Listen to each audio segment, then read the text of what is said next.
Hi, Olga. So tell us about your new book coming. Yeah, hi, David.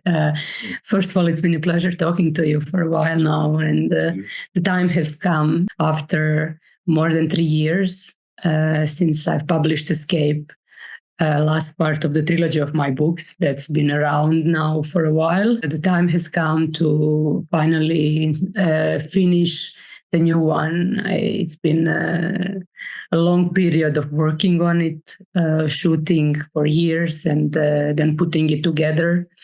Uh, Now we are looking at the second chapter of the book called The Hill. Those are the shots made for that chapter. And as you can see, it's a beautiful landscape that is in Slavonia in Croatia. And generally, the book has been done mostly in places different than the first three books. So the scapes should be different. About 90% of the book has been shot outside Zagreb and Dubrovnik in Slavonia, and also some in London, because I spent some time there. So the ones that we are looking now were done from the car while I was driving in the region. And these are small villages and small towns in the area, which are have their own identity and the culture and quite different way of life. And now in continuing, we have some portraits, and for example, these are done in London, in my Kilburn neighborhood in London when I'm there. And now we can't see anymore because reels are only a minute long. So, but as I said, now I'm in the process of preparing for printing.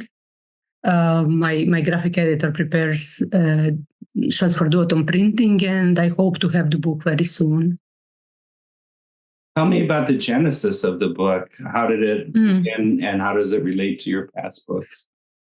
Yes, after I finished Escape, I thought, now I will need more time to make anything new, because I felt with Escape and the trilogy, the chapter has ended and I didn't want to push anything.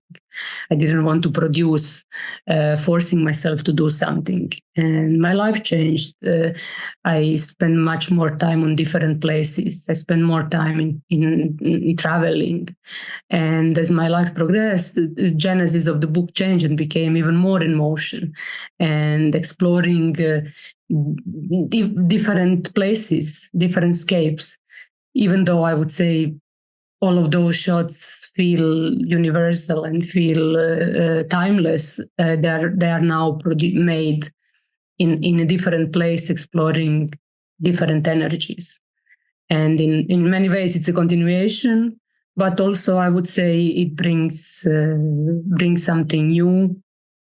Especially, I think there is more landscapes, more humanless shots, and also some absolutely new scapes. And how about the technical requirements and process? Maybe from the beginning of that, like well, how many it didn't. take? Yeah. Well, it didn't change much. I mean, I've done it with the same camera. Maybe just few shots have been made with the GR3, which is the new Ricoh camera, but like 90% is with my old Ricoh HR2. And what was the question? Just the technical process. Oh yes. Yes. Well, it's basically the same. I mean, technique of the shots, as you can see, is the style that I generally have and that I make. And most of the process and production of the book, as I self-publish, is also the same. So basically, it takes quite a long time to make the shots, and once you make them, it's a process of at the same time sequencing of those shots, trying to put them together, putting them into chapters, trying to make some sense of it. I mean, making your story work for you, first of all, and then writing some text along with the chapters to give some written idea about the story that prevails, the story that evolves throughout the book. And basically, as this process is going towards the end, you start preparing for the technical part, which is, I have a great graphic editor who helps, who prepares shots, and talking with the printing company and process of probe prints and paper. I use probably the same paper. And what type of paper is that? Well, it's Munken Ivory, 150 grams, and it's very similar to Garda type of paper, also 150 grams. So it will be this type of paper. Still not sure about the producer, but it's 150 grams ivory paper, which so far worked and suited well with my shots. And so we are now at that stage, and hopefully in a month or something like that, we'll be in production. That means 2-3 weeks from having the book. They're exquisite photos, so beautiful. Even though the scenes are sort of dark and moody, they just, bring me into them. And there's always something magical in your photos. How many did you take to get these photos, say? Like, I'm still... Well, they're done, those first 5 or 6, they're all done with, I was very inspired as we got snow after months, and we were on a hill in a cottage, and everything was suddenly, we had a snowstorm, and I rushed out and I took maybe 20-30 shots. I was all wet, and I barely saved my camera from it dried, and it was and then that was how those first 5 shots were made. And the other ones, it was quite a long process. I mean, it took, as I said, years, and this is a selection.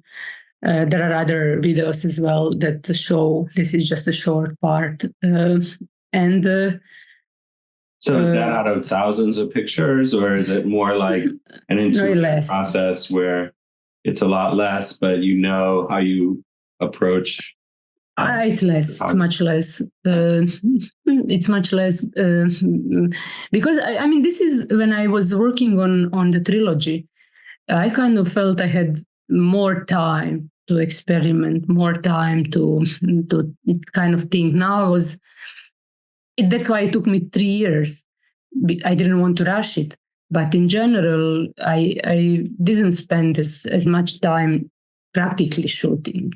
It was more, when I feel good about it, I just go out and make my shots. So I believe I have less, but they are, I think, quite deliberately done for the book, and I was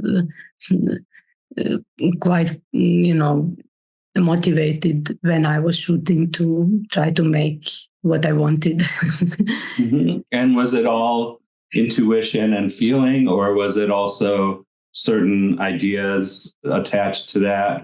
Well, for example, when I did some portraits, I went out with intention, okay, I'll try to do a little bit more shooting of people. And I went to those type of places where, you have a lot of people. Also, when I was shooting from my car, or in the hill, I knew what I could get. So I was orientated to make those type of shots. So that's as far as it goes with intention. And then you know what you can get generally, and then you leave it to intuition to see what's going to happen and what will come out of it.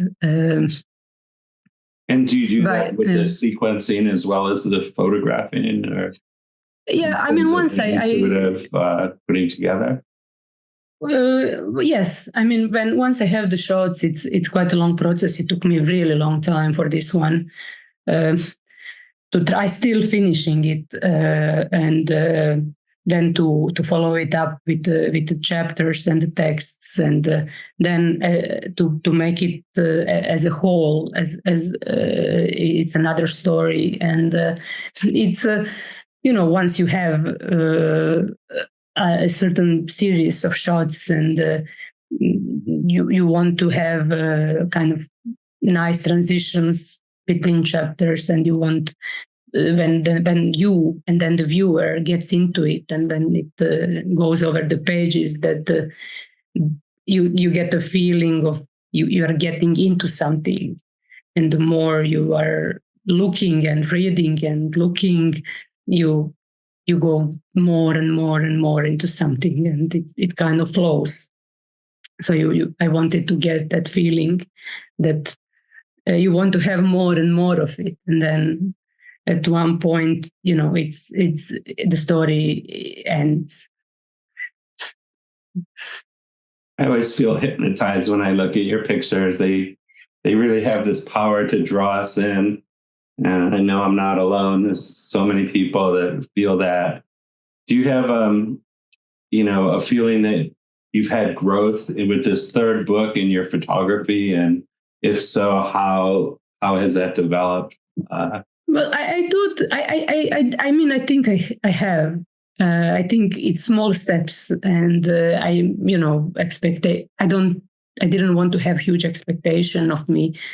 And also, I wanted to do it for myself, because I felt it's been quite a long time, and I felt there is another chapter of my life that I wanted to put in the book. 3 years is quite a long time, and looking back, when I did the previous 3 books, I think photographically, artistically, I do see a certain, small step ups in terms of evolvement. I think some things are a bit more polished, but not in ordinary polishing way. It's just, I think in my head they're a little bit more put together.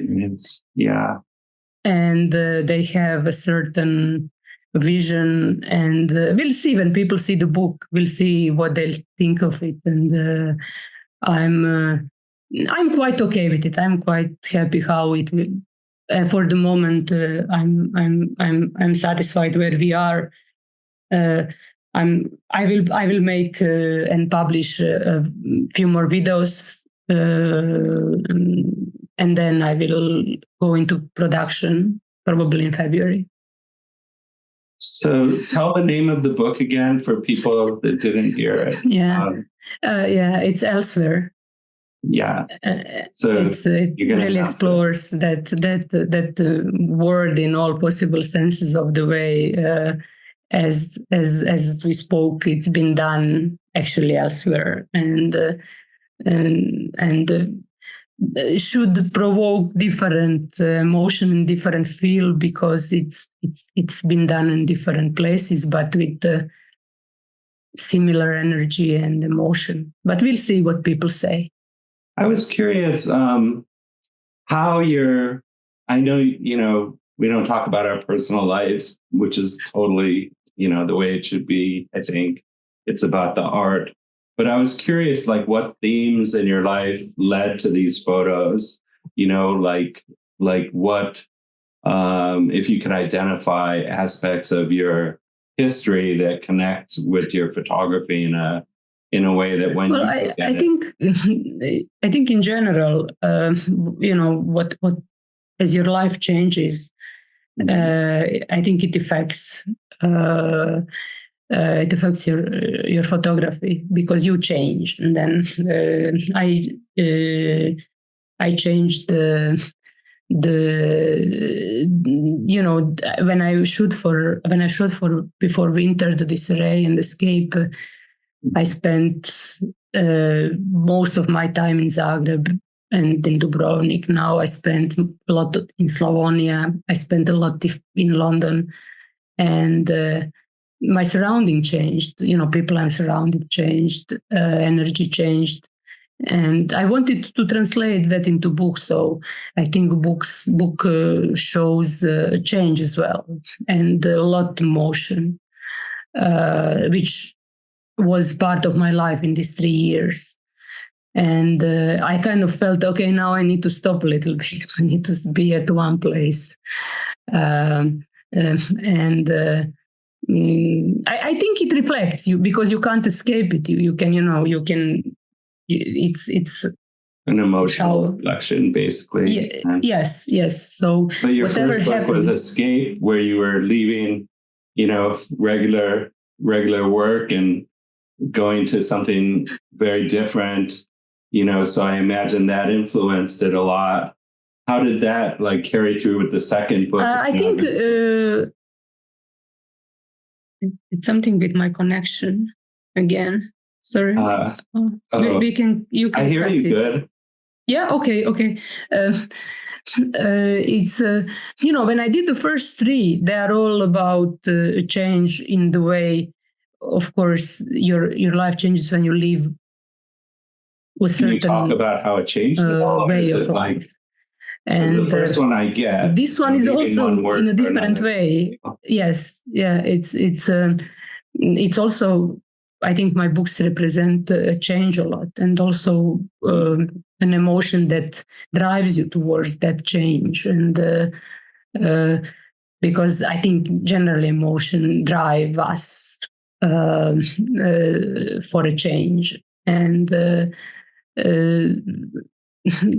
it will be interesting to see whether just the change in place, that how does it affect, and how will other people feel when they see the book.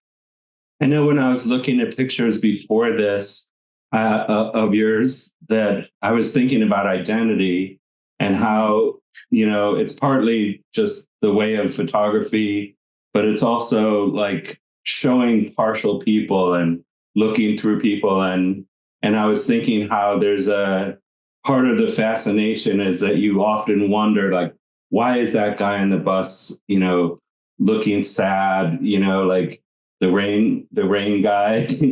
And, and all of the characters that, have a certain, if it's not a direct facial thing, it's a posture and gesture that talk, but they're only parts of the speech, parts of who the person is, or the person behind them relating to them. Mm-hmm. I do. When I see them, I feel the same. I mean, I feel there is, even though, when I shoot, it's intuition, and they grab my attention, and for some reason I make the shot. Later, I do have the same feeling, and it is a kind of a screaming emotion, but not in a obvious way. You can read so many different things out of it, and I think it's a great combination of having these landscape shots that provoke a certain emotion and feel, and then you have this other polarity of strong facial expressions, but also very possibly you can interpret it in so many different ways. So it is a kind of polarity mixture, but I think it works well together. Because it shows how do we connect all those dots, and how do we relate to it. Yeah, even that house, it's sort of moving in the wind, and again, it makes you question, what is a house? Do you belong there? Is it a structure? All these things. And similarly with certain things in focus and other things, less focused. It seems to tell a story. So identity, and also I was wondering about composition, that when you do these photos, how I know you're not consciously thinking composition, but if at this point you have a sense of like what compositions you like or that you're drawn to and how that affects, these photos, for example, do you have a list of favorite compositional ideas that you look for when you? Well, I always trust what I like. Mhm. For me, it's kind of, it's like, it's my shot. So I have a freedom to do it the way I want, the way it looks nice to me, or the way I believe it should look. Nice is relative. So, so all these shots are compositioned the way I felt. I mean, this one I think has a great composition, and I don't even know how I made it.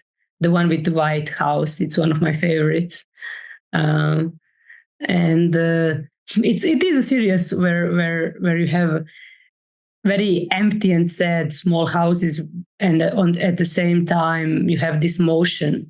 So it's then you go back to the town, which is also kind of empty but motion, with a lot of motion, and it's two different words. Very very something is empty, but something is moving. And then these are from London, which is a completely different story, with a very crowded, full of people, full of energy place. And you can. I'm also looking forward to see how people will interact with it. So let's wait and see. I always feel like you're discovering when you're shooting. It's like, and we join you in that discovery as you take images. But also the black and white is sort of epic in terms of like the darkness of the world and the lightness and the interplay. It's very expressive in that way. I prefer it, and I think, as you said, I think it adds to that polarity as well, of and strength, I would say, giving it a really good connection to, even though all the shots are timeless and abstract and kind of driven away from reality, this black and white strength and this polarity kind of gives you connection to the world. And it's I think I like the idea, and they are kind of raw and give, I think, I give better connection. Kind of maybe color would be too flowerish.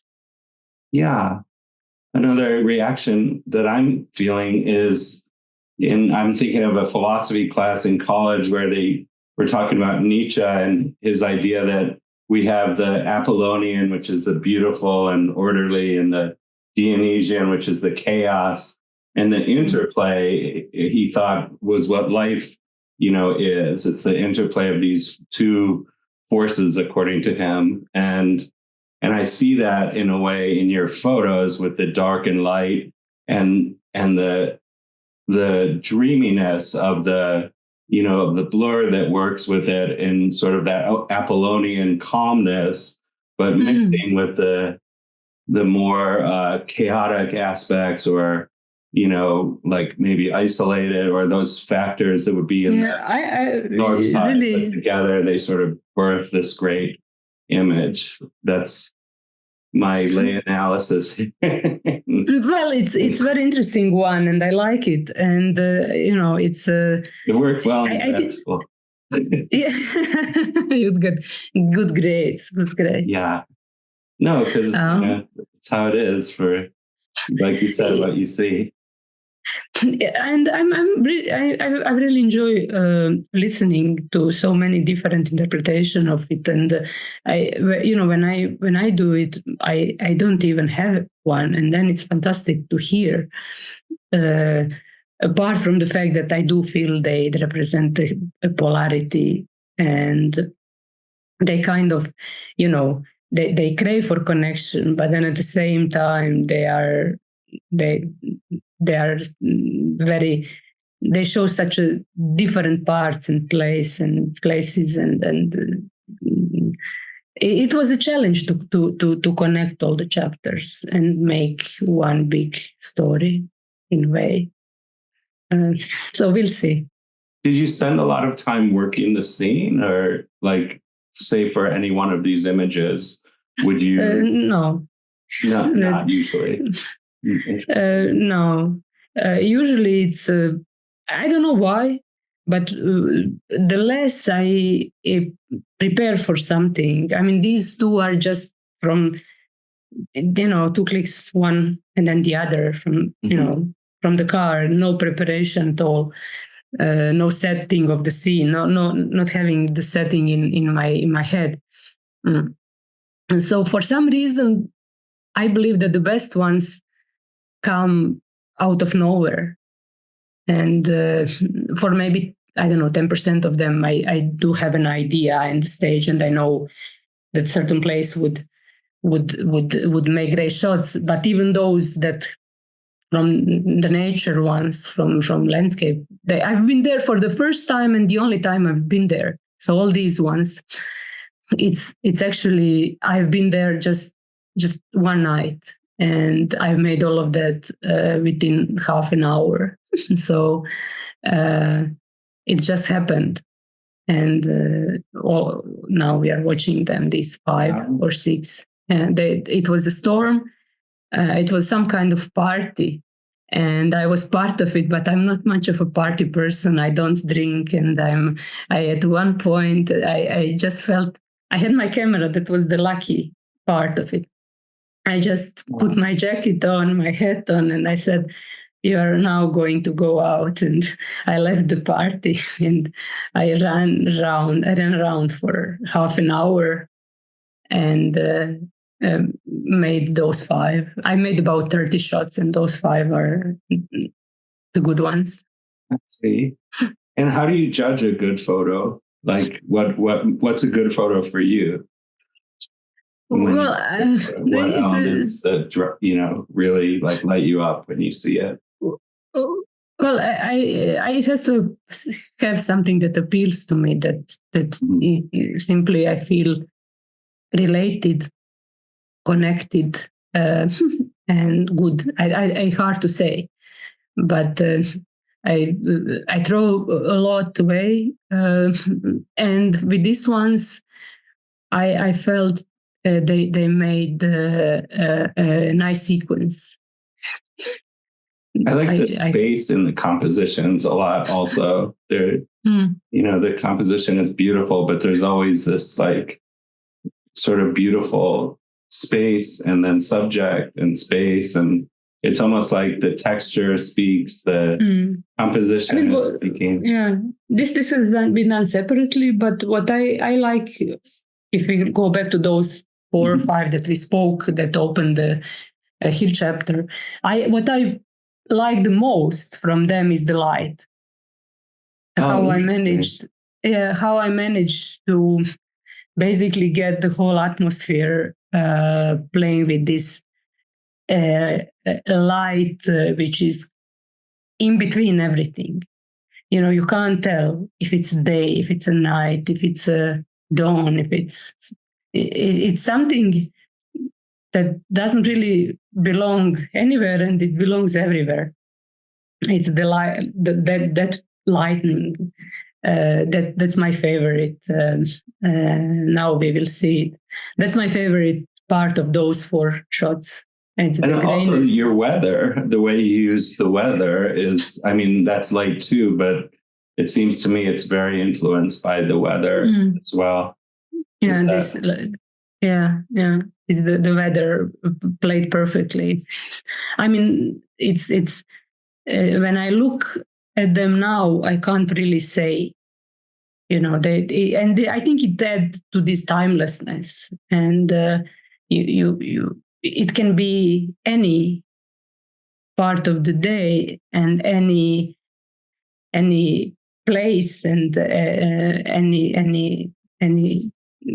kind of this universal feel. Yeah. So here's a weird question for you. What of course you don't have an idea of this, but in the moment, if you were thinking of your ideal viewer, what would they see in your photos? What would you, I know you want them to have a fresh experience, but in your imagination, what would you want them to be noticing or well, I would like them to have an emotional connection, most of all, to be able to really dive into the book and get a personal experience from it. I think every author kind of wants that to get, and then they what messages that I received, I'm glad they enjoy it and they get inspired a lot. So I would like to of course, to inspire people to do their own thing and to get their own story out of it, I would say, to enjoy it in a way. Yeah, that makes sense. It's a good answer. Oh, thanks. I think. And what about for yourself? Like the same question directed at yourself. When you go out to shoot, do you have some, I know it's not conscious, but do you think you have some special intentions when you get these photos that you...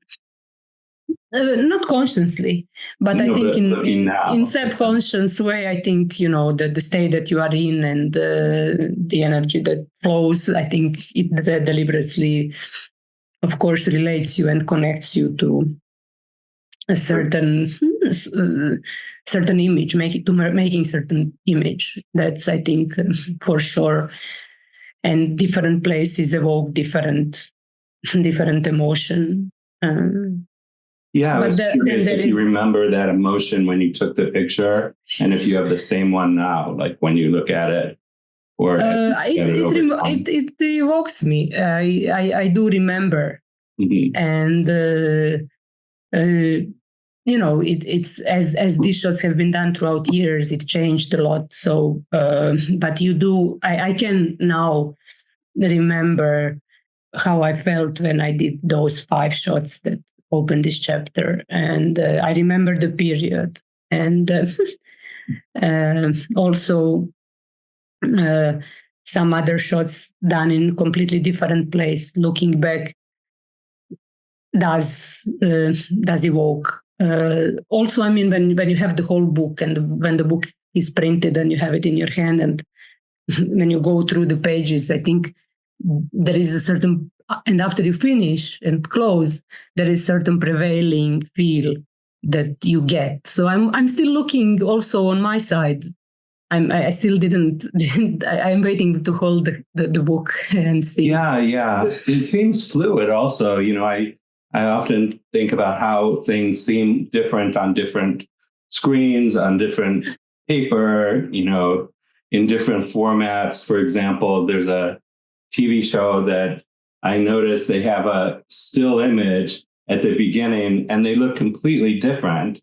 And I remember someone saying that when people are in motion, they look very different than when they're still. So I was wondering, like, how do you think about all these different mediums that you're putting these images on? YouTube video or paper or, gray paper, etc., different size screens? Well, I think, having it on paper, whether I think having them in the book gives completely different feel to it. And you can't even compare. It's nice to have them online, but once they are in the book and when you go, it gives a completely different feel. It's a book. And I don't think anything digital can really replace it. It can give you a glimpse of it can introduce it. It can give you something, of course, but I think once you can hold it, it goes in a different direction. This is like the beginning, and then it goes.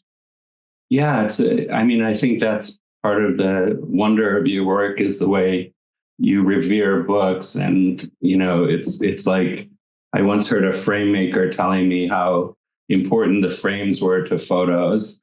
And until that time, I thought they were basically to hold the photos, and I was amazed that, it's this whole thing that. Yeah, they are important. I mean, I think it's a very subtle relation. I've heard a lot of different stories about framing. But, I think the end point is that you see the frame as well. So, you can't see the work without the frame. And then it's important that it makes the whole thing complete.